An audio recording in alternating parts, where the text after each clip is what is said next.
Hi everyone, मेरा नाम है Prashant, mentor of thousands of students. और आज की वीडियो में कोई भी इंट्रो नहीं है क्योंकि टाइम हमारे पास बहुत ज्यादा कम बचा है और हमें जो एग्जाम है उसमें बहुत अच्छे मार्क्स लाने हैं। और पहला एग्जाम आपके बोर्ड का है हिंदी, और हिंदी के एग्जाम में बहुत कम अब टाइम बच चुका है। तो आज मैं आपके सामने लेकर आया हूं हिंदी की लास्ट मिनट स्ट्रैटेजी। हिंदी के पेपर को अटेम्प्ट कैसे करना है, ग्रामर पोर्शन कहां से पढ़ना है, वो जो आपके अपठित गद्यांश वगैरह वाला सेक्शन होता है वो कहां से पढ़ना है, अगर आप हिंदी ए के स्टूडेंट हो या हिंदी बी के स्टूडेंट हो, दोनों को लिटरेचर कैसे पढ़ना है कम समय के अंदर। हिंदी की लास्ट मिनट स्ट्रैटेजी। वीडियो छोटी रहने वाली है बट पूरी देखना क्योंकि हर एक पॉइंट, हर एक लाइन शायद आपके एग्जाम के अंदर बहुत ज्यादा इंपैक्टफुल होगी। चलिए स्टार्ट करते हैं। देखो, वैसे हिंदी के अंदर हमारे दो सेक्शन होते हैं, सेक्शन ए और सेक्शन बी, बट अगर हम क्वेश्चंस की कैटेगरी को डिवाइड करें तो चार कैटेगरी होती है।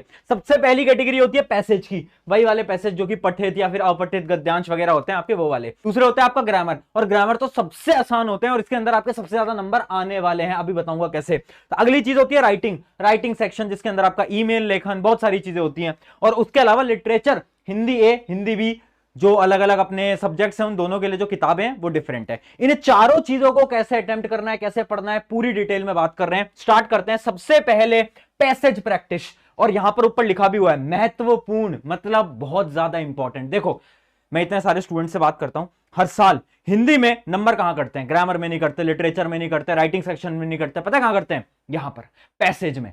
पैसेज में क्या होता है, एक तो हमारे पास टाइम कम होता है, बहुत सारे बच्चों का तो पेपर भी छूट जाता है और इसके अंदर आंसर्स को ढूंढना बहुत ज्यादा मुश्किल है। तो अभी आपको क्या करना है, मान लो हिंदी का पेपर अभी आपके 2 से 3 दिन के अंदर होने वाला है, तो आपको क्या करना है, हर रोज मिनिमम 2 से 3 पैसेज सॉल्व कर रहे हैं। मिनिमम बोला है मैंने, मिनिमम। आप हर रोज 5-5, 6-6, 7-7 पैसेज भी सॉल्व कर सकते हो, बट यहां पर आपको बहुत ज्यादा फोकस करना है, आपको पैसेज ही बहुत सारे सॉल्व करने हैं। याद रखना, हर दिन 2 से 3 पैसेज आप लोग सॉल्व कर रहे होगे। क्यों सॉल्व करना है, प्रैक्टिस हो जाएगी, प्रैक्टिस हो जाएगी। अब सुनो, अटेम्प्ट करने का तरीका क्या होता है। पहली चीज, पहले पूरा पैसेज पढ़ो फिर सवाल, बहुत ज्यादा इंपॉर्टेंट। देखो, बहुत सारे बच्चे क्या करते हैं हिंदी के अंदर, क्या करते हैं, पहले सवाल पढ़ते हैं क्योंकि सवाल होते हैं एमसीक्यू। पहले सवाल पढ़ेंगे फिर सवाल के अकॉर्डिंग अपने आंसर को ढूंढेंगे। मेरे दोस्त, मैं आपको बहुत बड़ी रियलिटी बताता हूं, आज के समय पर जो आपके पैसे जाते हैं ना वो आसान नहीं आते। और क्योंकि आपका जो पोर्शन है उसके अंदर जो आंसर्स होते हैं वो एमसीक्यू बेस्ड आ गए हैं, उसकी वजह से जो आपके पैसे जाएंगे वो थोड़े डिफिकल्ट आएंगे। अगर आप पैसेज को नहीं पढ़ोगे, उसका मतलब नहीं समझोगे, आप एमसीक्यू कभी भी सही नहीं कर पाओगे। याद रखना, वो पुराने वाली टेक्निक को बंद कर दो कि पहले एमसीक्यू पढ़ रहे हो फिर उसका आंसर ढूंढ रहे हो पैसेज में। नहीं, आपको क्या करना है, पूरा पैसेज पढ़ो, रीड करो, समझो कि क्या पूछ रहा है, क्या बोल रहा है, क्या इसका थ्योरी है, पूरी पूरी चीज समझो, उसके बाद क्वेश्चंस पे आओ और फिर एमसीक्यू आपको सॉल्व करने हैं। मैं फिर से बोल रहा हूं, यहां पर नंबर कटते हैं। जितना ज्यादा प्रैक्टिस करोगे, जितना भी समय बचा है, बहुत ज्यादा प्रैक्टिस इसकी आपको करनी है। अगली चीज क्या है, एमसीक्यू। जल्दी में प्रश्नों के उत्तर गलत हो जाते हैं, बहुत ज्यादा इंपॉर्टेंट। देखो, होता क्या है ना, हम जल्दबाजी करते हैं क्योंकि एमसीक्यू होता है एबीसीडी में से टिकी तो लगाना है, तो हम क्या करते हैं, जल्दी जल्दी जल्दी जल्दी सॉल्व करने की कोशिश करते हैं और हम ना सवाल को पढ़ते नहीं है। ध्यान रखना, पैसेज के जो क्वेश्चंस आएंगे ना थोड़े ट्रिकी आने वाले हैं इस साल, तो आपको क्या करना है, सवाल को 1 या 2 बार पढ़ो, समझो कि ये सवाल में पूछ क्या रहा है। कभी कभार ना सवाल में कुछ छुपी हुई चीजें होती हैं जो कि आप समझ नहीं पाते, ठीक है। तो सवाल को 1 से 2 बार पढ़ना है। उसके अलावा क्या है, start reading in start of the exam. ये जो पैसेज है ना, वो आपको जैसे आपको पेपर मिलता है, शुरू के 10 से 15 मिनट आपको रीडिंग टाइम मिलता है, उस टाइम में ही आप पैसेज सॉल्व करना शुरू कर दो, ठीक है। आप वेट मत करो, आप पूरे पेपर को पलट के मत देखो, आप ये मत देखो लिटरेचर में क्या पूछा है, राइटिंग में क्या पूछा है, कुछ मत देखो। आप डायरेक्ट पेपर आया हाथ में, पैसेज पढ़ना स्टार्ट, पैसेज पढ़ना स्टार्ट, ठीक है। वो जो शुरू के 10 से 15 मिनट होता है, एटलीस्ट उसमें तुम एक पूरा पैसेज तो सॉल्व कर लो जल्दी जल्दी। और एक चीज याद रखना, क्वेश्चन पेपर पे अंडरलाइन या फिर पेन या पेंसिल से कुछ मत लिखना प्लीज। होता क्या है ना, बहुत बार ऐसे एग्जामिनेशन सेंटर्स होते हैं जिसके अंदर आपके जो टीचर्स होते हैं वो आपको चीटिंग के उस पे तौर पे पकड़ लेते हैं कि अगर आपने क्वेश्चन पेपर के अंदर कुछ भी लिखा होगा कि आपने अंडरलाइन करी होगी तो भी आप फंस सकते हो। तो प्लीज क्वेश्चन पेपर के अंदर कुछ मत लिखना, ऐसा ना हो जाए कि यार तुमने चीटिंग करी भी नहीं है फिर भी तुम फंस जाओ, ठीक है। ये क्या है, ये है हमारी पैसेज प्रैक्टिस की स्ट्रैटेजी, याद रखना। आगे बढ़ते हैं, अगला है हमारा लिटरेचर। भैया लिटरेचर के लिए क्या करना है, बहुत सारे लोग आपको बोलेंगे लिटरेचर पढ़नी है, देख क्या कर, यूट्यूब जा, वन शॉट वीडियो उठा और उसकी जो स्टोरी है वो समझ ले। बट मैं बोलता हूं यार ये मत करो प्लीज। तुम्हें क्या करना है, तुम समरी पढ़ो। आपकी बुक की जो समरीज मिलती है ना, आपको यूट्यूब पे मिल रही है या फिर कहीं और मिल रही है या फिर आपको नोट्स मिल रहे हैं आपके टीचर के, वहां से पढ़ो। होता क्या है ना, अगर आप यूट्यूब पे वीडियो देखते हो ना तो उससे आपको बस स्टोरी समझ आएगी, आपको लिखने का तरीका नहीं समझ आएगा। तो इंपॉर्टेंट क्या है, इंपॉर्टेंट है कि आप नोट्स की मदद से पढ़ो। नोट्स की मदद से, अगर आपके कोई टॉपर दोस्त है जिसने नोट्स वोट्स बना रखे हैं यार, उनसे नोट्स ले लो। वो बहुत ज्यादा हेल्पफुल होंगे। आपको ये पता चल जाएगा आंसर लिखते कैसे हैं, पूछ क्या रहा है, सारी चीजें आपको क्लियर हो जाएंगी। तो लिटरेचर का आपका क्या करना है, आपको या तो नोट से पढ़ना है और उसके बाद आपको क्या करना है, प्रीवियस ईयर क्वेश्चन करने हैं। जितने भी प्रीवियस ईयर क्वेश्चन आ रखे हैं वो आप कर सकते हैं, वो आपको यूट्यूब पे डायरेक्टली मिल जाएंगे। बट फिर से बोल रहा हूं, हिंदी की प्रैक्टिस लिख लिख के करो। यूट्यूब की वीडियो केवल देखने से कुछ नहीं होता। मैं इतने सारे स्टूडेंट्स को देखता हूं, क्या कर रहे हैं, हिंदी इंग्लिश में वीडियो देख रहे हैं यूट्यूब की, भैया समरी वीडियो देख रहे हैं, क्यों? उससे कोई फायदा नहीं है अगर तुम उसे लिख लिख के प्रैक्टिस नहीं करोगे। यार लिखना ही तो इंपॉर्टेंट है।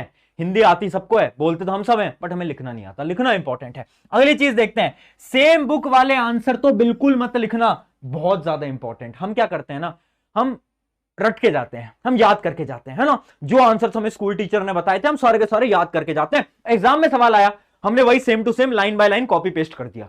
अब होता क्या है, देखो जो आपकी कॉपी चेक कर रहे हैं वो इतने सालों से इतने बच्चों की कॉपी चेक कर रहे हैं। अगर तुम वही बुक वाला आंसर कॉपी पेस्ट करोगे ना, तो वो भी देख के कहेंगे यार ये तो रटने वाला बच्चा है, रट के आया और इसने सेम टू सेम चेप दिया, है ना।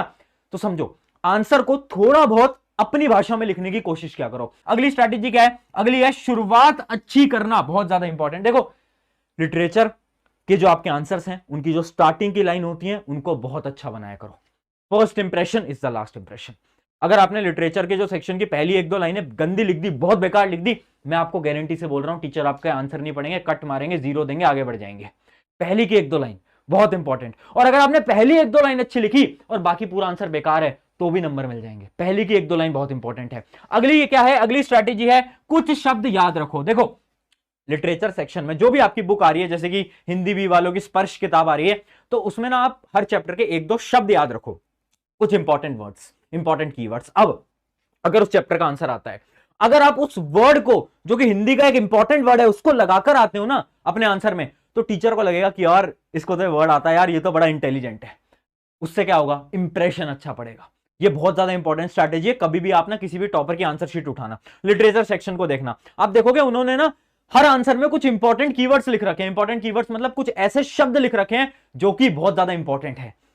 उनसे क्या होता है, इंप्रेशन अच्छा पड़ता है। ये है हमारी लिटरेचर की स्ट्रैटेजी। ऐसे आपको लिटरेचर को पढ़ना है और ये सारी चीजें याद रखनी है। आगे बढ़ते हैं, अगला है हमारा राइटिंग सेक्शन, बहुत ज्यादा important. Writing section is bonus for you all. आप आराम से नंबर ला सकते हो, सबसे ज्यादा नंबर राइटिंग सेक्शन में आने वाले हैं आपके। दो तीन चीजें याद रखनी है। सबसे पहली चीज, स्पेलिंग मिस्टेक तो बिल्कुल मत करना, क्योंकि एग्जामिनर स्पेलिंग मिस्टेक जो होती हैं, आपकी मात्राओं की जो गलतियां होती हैं, उसके आधे नंबर काट लेते हैं बहुत बार। उसके अलावा क्या है, फॉर्मेट के 1 मार्क्स होते हैं, याद रखना, फॉर्मेट के ना 1 मार्क्स होते हैं। आप किसी भी टीचर से जाके पूछना, उन्हें जो बोर्ड एग्जाम से आंसर की मिलती है उसमें साफ लिखा होता है फॉर्मेट के 1 नंबर। तो इसलिए फॉर्मेट, अगर तुम्हें कुछ समझ नहीं आ रहा एटलीस्ट फॉर्मेट तो लिख कर आओ, फॉर्मेट लिखोगे नंबर मिल जाएंगे। आगे देखते हैं, देखो अब एक एक करके हम राइटिंग सेक्शन की बात करते हैं। जैसे कि मेजरली आपको क्या होता है ना, चॉइसेस मिल रही होती हैं। किसके बीच में चॉइसेस, जैसे कि विज्ञापन लेखन और संदेश लेखन में आपको कभी भी अगर चॉइस मिले, आंख बंद करके विज्ञापन लेखन लिखना स्टार्ट कर देना। क्यों, क्योंकि एक तो ये ईजी होते हैं, ठीक है, और इसके अंदर नंबर कटने की प्रोबेबिलिटी, चांस बहुत ज्यादा कम होती है। इसलिए जब भी चॉइस आए किसको अटेम्प्ट करना है, विज्ञापन लेखन। आगे देखना, अगला क्या है हमारा, अगर आप कभी भी ईमेल लेखन आपको कहीं पर भी दिख जाए, ठीक है, तो ईमेल लेखन अगर आपकी चॉइस में है तो आपको ईमेल लेखन अटेम्प्ट करना है, क्योंकि ईमेल लेखन भी इजी टू राइट होता है, क्योंकि ईमेल का जो फॉर्मेट होता है बहुत सिंपल होता है, उसमें भी नंबर नहीं कट रहे होते। ठीक है, अगला देखते हैं, अगर आपके में पत्र लेखन आएगा तो पत्र लेखन में एक चीज याद रखना कि फॉर्मेट अच्छी तरीके से याद करके जाना।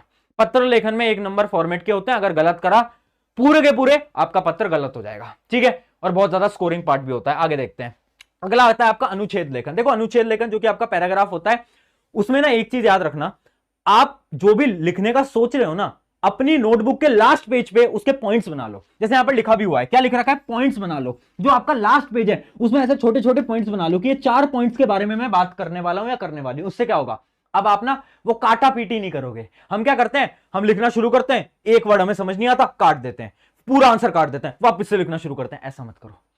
जब भी आप अनुच्छेद लेखन शुरू कर रहे हो लिखना, उससे पहले जो भी आप दिमाग में सोच रहे हो कि मैं ये सब लिखने वाला हूं, वो 4-5 पॉइंट लास्ट में लिख लो, अपनी आंसर शीट के लास्ट में लिख लो। अब क्या करना है, डायरेक्टली आओ और उसके बाद लिखना स्टार्ट करो। उससे क्या होगा, जो आप वो जो काटते रहते हो बीच बीच में, वो काटना बंद हो जाएगा। ठीक है, चलिए, ये किसकी स्ट्रैटेजी थी, ये थी हमारी पूरी की पूरी राइटिंग स्ट्रैटेजी। अब चलते हैं ग्रामर, और ऊपर लिखा भी हुआ है बेटा, यहां पर ध्यान से देखना, सबसे सरल, सबसे ज्यादा इजी, सबसे ज्यादा आसान होता है ग्रामर। और ये मैं नहीं बोल रहा, आप किसी भी सीनियर से बात कर लेना, आपको सबको यही कहेगा कि यार ये तो बहुत सिंपल है। क्यों, इसके अंदर सबके नंबर आते हैं और वो भी बहुत आसानी से नंबर आते हैं।